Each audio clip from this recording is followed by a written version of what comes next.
Hi, and welcome to the Guide to Harvard AGPS Referencing. I'm Adrian Stagg, the librarian for the Faculty of Business, and today we'll look at how to reference correctly for your assignments. By now, you'll have heard your lecturer mention referencing, or seen that it's required for all your assignments at USQ. The most important thing right now is don't panic. Referencing can be easy, and this tutorial will guide you through the most common types of resources you'll use in your assignments. Lastly, this is designed as a reference for you. You might like to watch the first few slides in order so that you have an overview of referencing, but after that, simply go to the slide that has the information you need. You'll find links to more help on the last slide of this presentation. What are we going to cover today? Well, we'll look at why you should reference, what you should reference, how you actually reference material in your assignments, and where you can find help. So let's start now. Students come from a huge range of backgrounds. Are you studying your course off campus? In another country? Has it been a while since you last studied? Or is this the first time you're studying? This might be the first time that you've heard the term referencing, so we'll cover some of the basics. Firstly, you need to acknowledge any material that you use to write your assignment. This does, however, have a number of benefits, as it shows your lecturer that you've read widely on the topic and that you've carried out some research and not relied on lectures and the textbook. It also shows that you respect the work of other authors and acknowledge how they have contributed to your own research. It allows your lecturer and others reading your work to see where your ideas came from and how you formed your argument. And at the same time, it makes the writer accountable for their research and enables a reader to easily locate the relevant sources which contributed to the work. All of these points can prove that you've researched the facts widely and considered different viewpoints and opinions about the subject, which will improve the overall quality of your assignments. You'll need to include references in two places in your assignment, and we'll cover these in more depth with some examples soon. References should be noted in the body of your assignment, which is called in-text referencing, and in the list of references at the end of your assignment. You shouldn't consider that referencing is just for university either. It's very possible that should you be working in business, government, or academia, that you'll be required to write reports, research proposals, deliver conference papers or business presentations, or even author articles for academic or industry journals. All of these types of publications require thorough research and an acknowledgement of your sources. So referencing can actually be considered as skillful work, not just study. Many different types of referencing systems, but you'll become familiar with Harvard AGPS during your time at USQ. Harvard AGPS is a specific system for the format and structure of references and ensures that they adhere to a set standard. This means that all references will look very similar, so it is easy to become familiar with how to set them out. You can find more information about Harvard AGPS on the library homepage. Now you know why you should reference, what information do you need to acknowledge in your assignments? If you had used books, websites or online articles from a database, DVDs, or even a podcast, do you need to record them? Well, simply put, yes. All information that contributes to your assignment, no matter where it came from, must be referenced. There are no exceptions.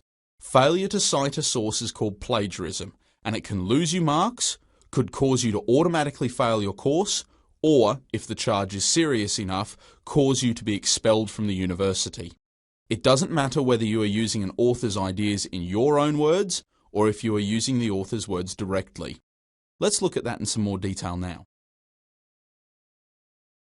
In many cases, you'll use an author's idea and then write it in your own words, or summarize the basic concepts of a book or article, just as in this example. Despite the fact that the words are yours, the idea is not, so you need to acknowledge it in the body of your assignment. This is called paraphrasing. You'll need to include the author's surname and the year of publication, so in this case the reference used is Stair and Reynolds, the surnames, and 2008, the year this book was published. You'll also need to include page numbers if you're referencing a concept specific to a section of the book, website or article. That is, if the topic is only discussed in one part of the text or you are summarizing a single idea or list of points, you need to include the page number even if you paraphrase. If the section of text you're paraphrasing continues for more than a single page, you need to note this. In our example, the factors mentioned are covered on pages 22 to 23 of the book, and our reference reflects this. However, sometimes you might wish to use the author's words exactly as they are written. These are called direct quotes, and you should use them sparingly through the assignment. Your lecturer is more interested in what you are writing.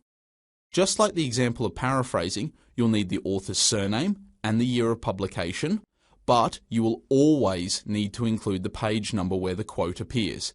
This is to assist anyone who needs to locate the exact source of the quote. At all times, your aim should be to provide accountable referencing. That is, anyone reading your assignment should be able to locate the specific part of the resource, whether it was a book, journal article, or website, which shaped your argument. Now that we've looked at when and why you should reference, let's start looking at the how. You might find it useful now to simply click on the slide of the table of contents if there is a type of resource you need to reference, rather than watching the entire presentation. The library catalogue is an excellent place to start searching for information to support your assignments, and books are only one of the many resources that you'll be able to find. Let's look at referencing Understanding the Political World 9th edition. In the list of references, start with the author's surname and then the first initial separated by a comma. After this comes the year of publication, and you'll notice that there is never a comma between the surname and the date of publication. Next, record the entire title of the book and make sure that it is in italics, and then follow it with a comma. If the book states an edition, like this one, record it next, and then a comma and the publisher's name with the place of publication. You'll notice that each element of the reference is separated by a comma, and that the entire reference finishes with a full stop. This is the same no matter what type of information you'll be referencing. For direct quotes, always note the author's surname, the date of publication, and the page and number on which the information appeared. When paraphrasing, use exactly the same format. The only time you'll need a slightly different format is when the book has 3 or more authors. For 3 authors, record all of the information in the same order, but include the AND symbol before the last author. When referencing in the text of your assignment, use the AND symbol if you're recording the author's names in brackets, but actually spell out the word AND if it is part of the sentence. The same applies to direct quotes. If you look at your textbooks, you'll notice that it's quite common for them to have 4 or more authors. In this instance, you'll notice that this project management book actually has 6 authors, and you'll need to record all of them in your list of references with the AND symbol separating the last 2 authors, and with the rest of the reference following the same format as any other book. The main difference, however, occurs when you reference in text. For any item with more than 4 authors, you record the first author only, and then the words et al. With the date of publication. As usual, you'll need to include the page numbers after the publication date. What to do when a book has numerous authors, but another common occurrence is to find an edited book. In this case, an author or authors are listed as editors. For an edited book, use the same format for a book, but record the letters ED followed by a full stop after the author's name. Put this in brackets, just like this example here. When paraphrasing or using a direct quote, include the letters ED in brackets as well. An off-campus student, or prefer to do your research from home, you'll find ebooks to be really useful. Ebooks are able to be accessed for free by USQ students, and you are able to read the entire book on your computer at home, no matter where you are, provided of course that you have an internet connection. If you'd like to know more, follow the link at the bottom of the screen. This will take you to another presentation showing you how to use the ebook collections.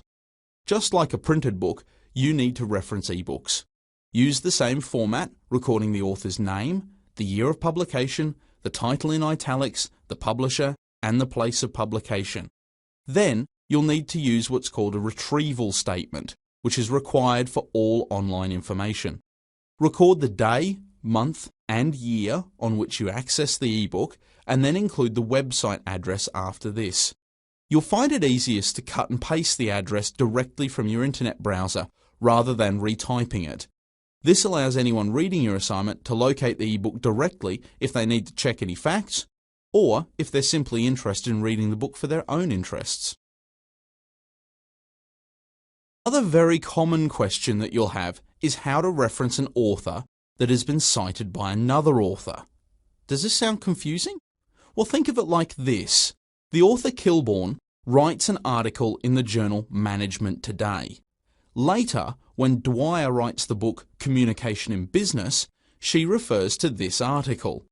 As a student, you have read the section in Communication in Business that deals with Kilbourne's article, and you'd like to use it in your assignment. Referencing it is actually fairly easy. Firstly, find the reference for the Kilbourne article. You'll usually find this at the end of the textbook chapter, where all of the references are listed. In this case, it is referenced as a journal article. Then, add the statement quoted in, and follow this with the reference to Communication in Business, using the format for a book. It is important, though, to correctly identify what types of information you're referencing and use the most appropriate formats.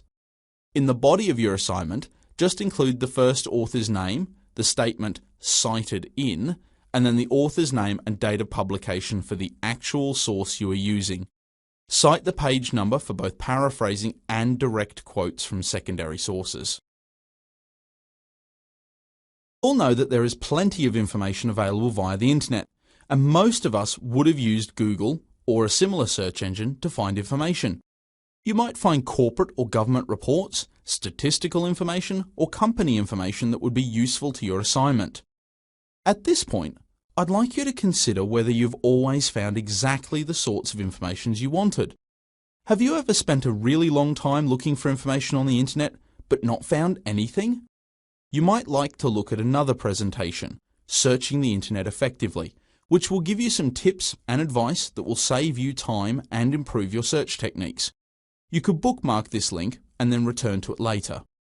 For a document on a website, you need to be able to identify the author, whether it is an individual or, in this case, a company.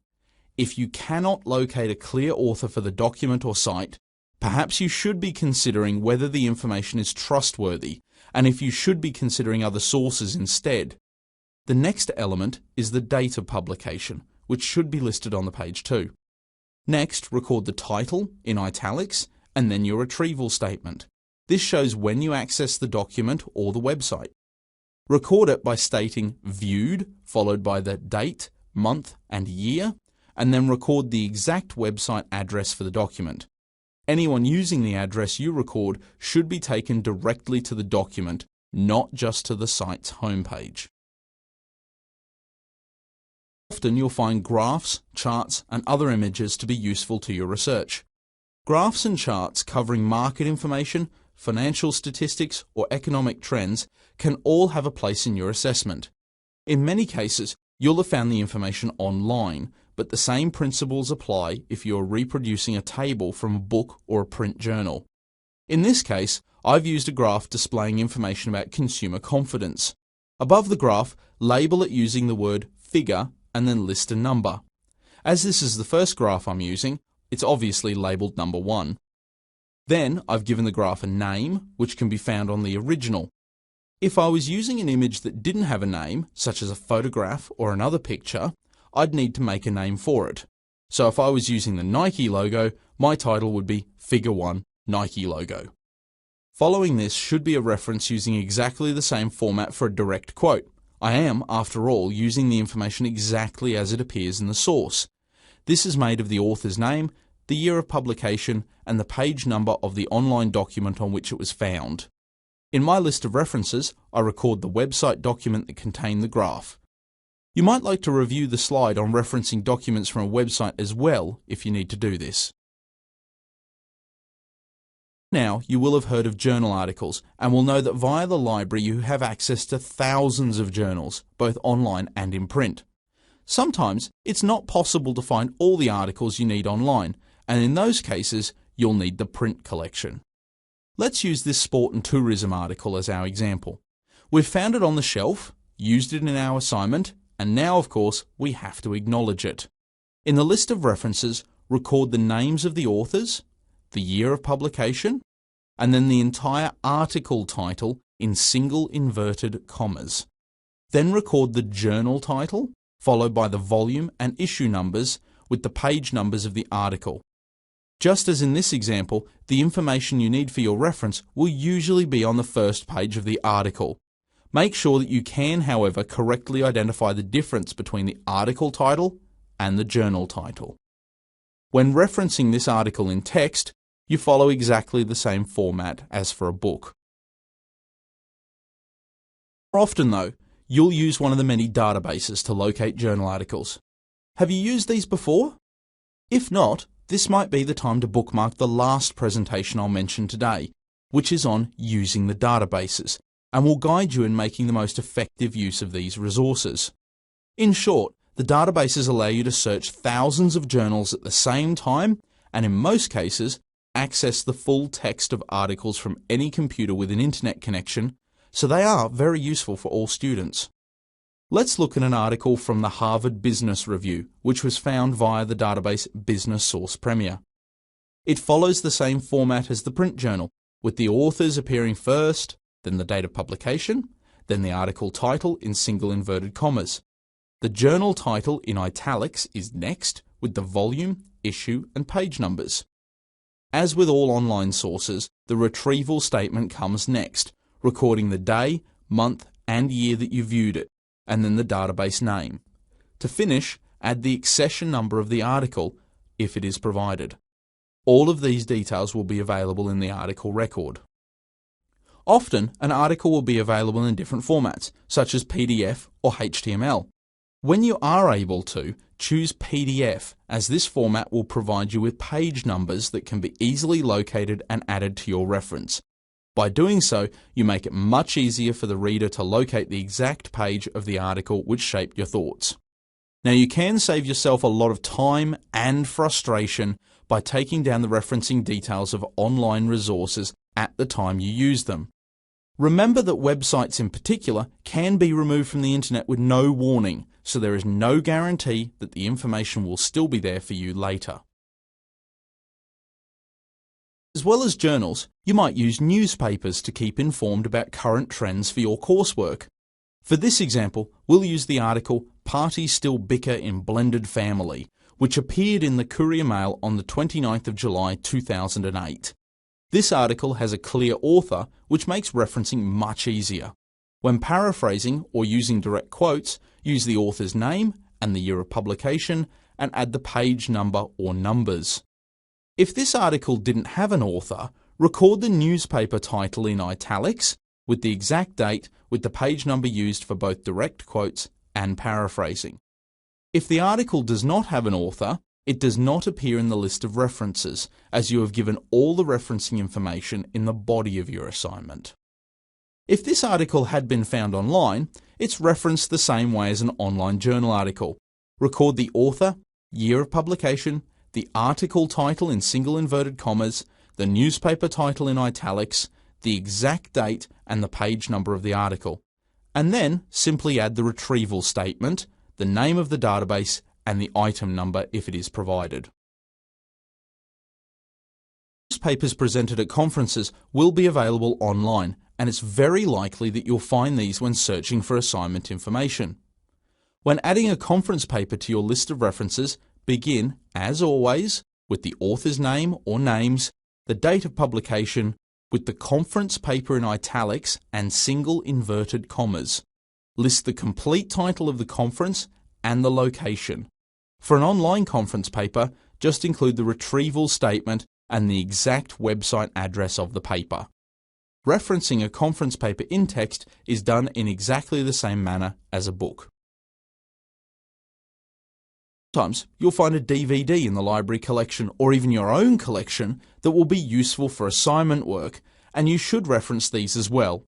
In the list of references, start with the title of the movie, following it with the date of production, which will usually be listed somewhere on the case, and then Add the format of the production next. So in this case, I've typed DVD, but it may very well be a VHS.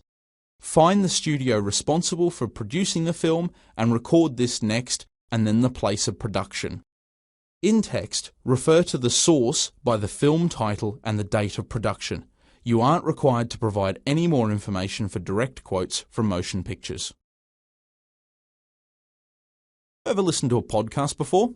I listen to a number of them for leisure, but recently I've found that there are a great many that deal with topics related to study and professional development, just like this one produced by the MIT Sloan School of Management.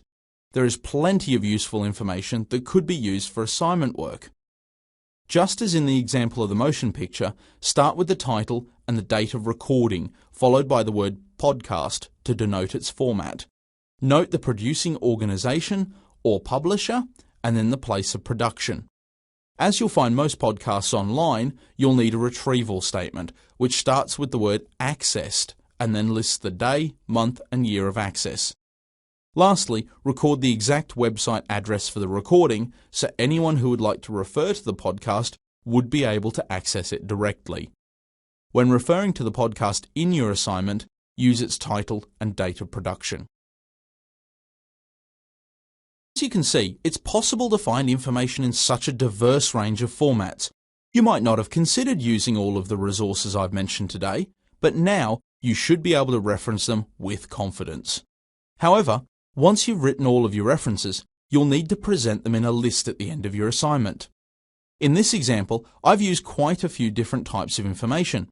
In the list, they appear in alphabetical order by the author's surname, or in the case of the DVD and podcast, by the title of the production.